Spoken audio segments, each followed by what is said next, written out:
नमस्कार मित्रांनो, मी शेळके वकील. मी कोल्हापूर जिल्हा सत्र न्यायालय इथं प्रॅक्टिस करत आहे. मित्रांनो, माझा फोन नंबर आहे 940-323-1100. अनेक क्लायंटचे असे फोन येतात की साहेब, आमच्याकडं सरकारी जमीन आहे, त्यामध्ये आम्ही घर बांधलेलं आहे, पण ती जमीन आमच्या नावावर अजून झालेली नाही. काही क्लायंटचे असे पण असतात की सरकारी जागा आमच्यात अनेक वर्षे ताब्यात आहे, पण आमच्या नावावर झालेलं नाही. या संदर्भात एखादा व्हिडिओ बनवा. त्यांचं थोडंसं ऐकल्यानंतर थोडंसं मी आजचा हा व्हिडिओ मित्रांनो, सरकारी जमीन आपल्या नावावर कशी करून घेता येईल आणि त्यासाठी महत्त्वाची कागदपत्रं कायदेशीर कुठली लागतात, ह्या संदर्भात आजचा हा व्हिडिओ तयार करत आहे. ह्या व्हिडिओमुळं महत्त्वाची गोष्ट म्हणजे, जर तुमच्या ताब्यात गावामधील सरकारी जमीन असेल तर कोणत्या कायदेशीर प्रोसिजरने ती तुमच्या नावावर करता येईल हे आपल्याला मित्रांनो समजून येईल.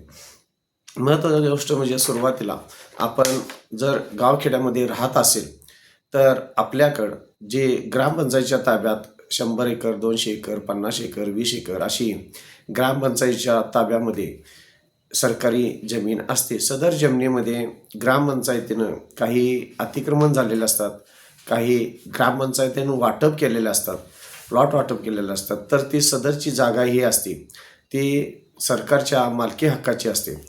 काही ठिकाणी अशा पद्धतीनं काही पक्षकारांनी जी काय जागा असेल ती अतिक्रमण केलेली असते किंवा वडिलार्जित त्या जागेवर हे पक्षकार राहत असतात आणि पिढ्यानपिढ्या ती जमीन सरकारच्याच नावावर असते आणि त्यामध्ये घरं बांधलेली असतात किंवा पडसर जागा असते किंवा रिकामी जागा ताब्यामध्ये असते.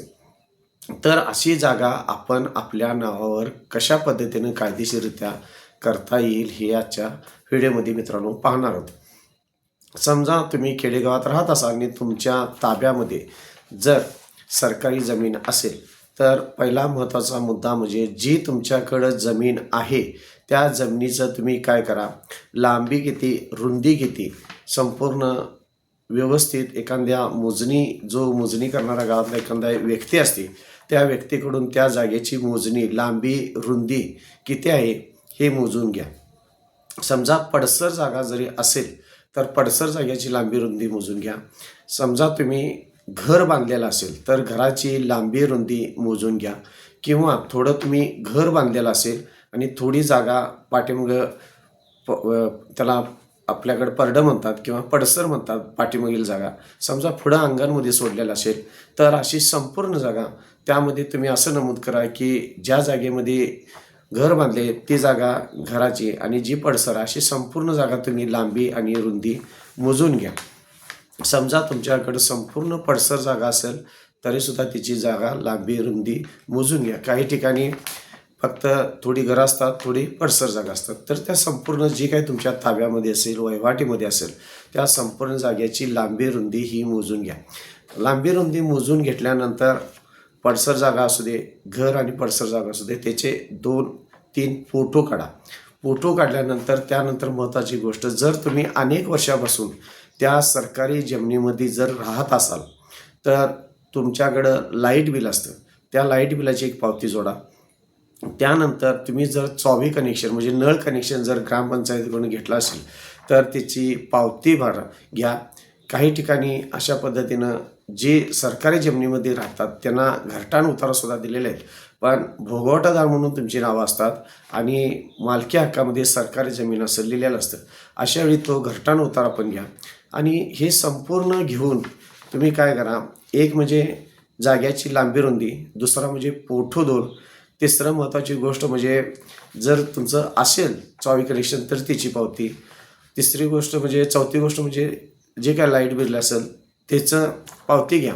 आणि त्याबरोबर तुम्ही काय करा, तुमचं एक ॲफिडेविट तयार करणं गरजेचं आहे. ॲफिडेविट स्वतः बाबा त्या जागेमध्ये तुम्ही वडिलार्जीपासून किंवा किती वर्षापासून तिथं वहिवाटीत आहात अशा पद्धतीने एक ग्रामपंचायतीकडं अर्ज करायचा आणि त्या अर्जाबरोबर तुम्ही स्वतःचं एक शपथपत्र घालायचं. स्वतःचं एक शपथपत्र घालायचं की ह्या इतक्या वर्षापासून मी ह्या जागेमध्ये राहत आहे, त्यामध्ये तुमची सही वगैरे करून ते ॲफिडेविट करणं गरजेचं आहे. त्यानंतर महत्त्वाची गोष्ट म्हणजे, तुमच्या जर शेजारी कोण राहत असतील तर त्या शेजाऱ्यांचं तुम्ही इतके वर्षे ह्या जागेमध्ये राहत आहे म्हणून त्या 2 शेजाऱ्यांचं तुम्ही शपथपत्र ॲफिडेविट घालणं गरजेचं आहे. समजा तुम्हाला तुमचे शेजारी जर देत नसतील ॲफिडेविट तर तुम्ही गावातील कोणतीही व्यक्ती त्यासाठी चालते, त्यांच्या दोघांचं जरी तुम्ही इतके वर्ष इथं राहताय म्हणून तुम्ही शपथपत्र घालू शकताय. समजा गावातल्यानी कुणी तयार झाले नाहीत तर तुम्ही तुमच्या पै पाहुण्याचे जे कोण असतील संबंधित मित्र किंवा पाहुणे त्यांचे जरी शपथपत्र की तुम्ही इतके वर्षे ह्या जागेमध्ये राहताय ते शपथपत्र जरी जोडलंसा तरी चालेल. अशा पद्धतीने हा संपूर्ण अर्ज तयार करून तुम्ही ग्रामपंचायतमध्ये द्यायचा आहे आणि त्याची पोचपावती तुमच्याकडं ठेवून घ्यायची आहे.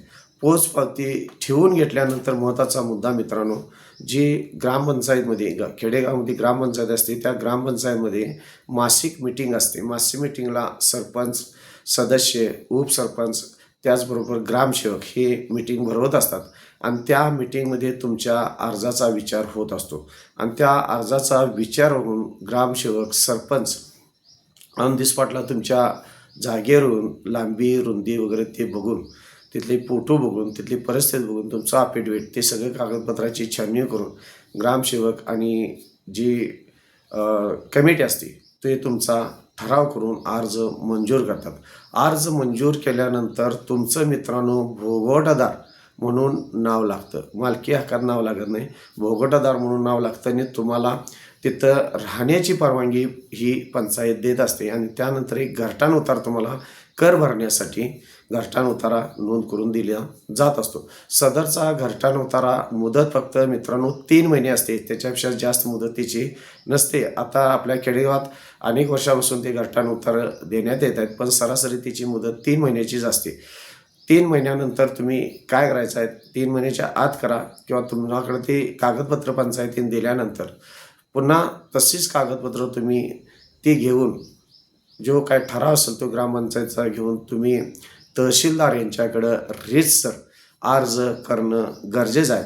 तिथं अर्ज करून तुम्ही वहिवाट वगैरे जी काही किती वर्षाची असेल ते तहसीलदार यांच्या अर्जामध्ये नमूद करून त्या पद्धतीनं तुम्ही त्या सरकारी जागेचं मालकी हक्कात रूपांतर व्हावं म्हणून तिथं अर्ज करायचा आहे. आणि त्यानंतर जी काय आता सरासरी जर घराची जागा असेल किंवा पडीक जागा असेल तर 1 ते 1,500 किंवा 2,000 मग तिथला जो काय चार्जेस तुम्ही कुठल्या तालुक्यात राहता, कुठल्या जिल्ह्यात राहता त्याच्यावर तिथल्या तहसीलदार कार्यालयातली कामं होत असतात.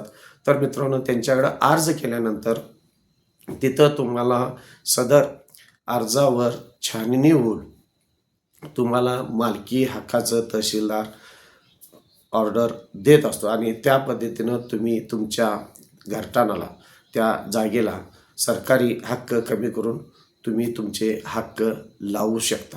मित्रांनो माझा फोन नंबर आहे 940-323-1100.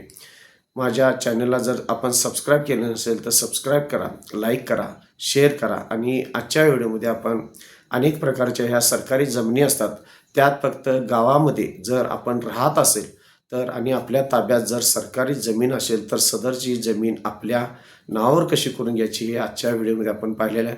पुढील आपल्या व्हिडिओमध्ये इतर ज्या जमिनी असतात सरकारी आपण शेतीसाठी वापरत असतो किंवा भोगाटा क्रमांक 2च्या जमिनी असतात त्या आपल्या 1 क्रमांकमध्ये किंवा आपल्या नावावर सरकारी जमिनी कशा करायच्या हे पुढील व्हिडिओमध्ये मित्रांनो आपल्याला पाहायला मिळेल. धन्यवाद.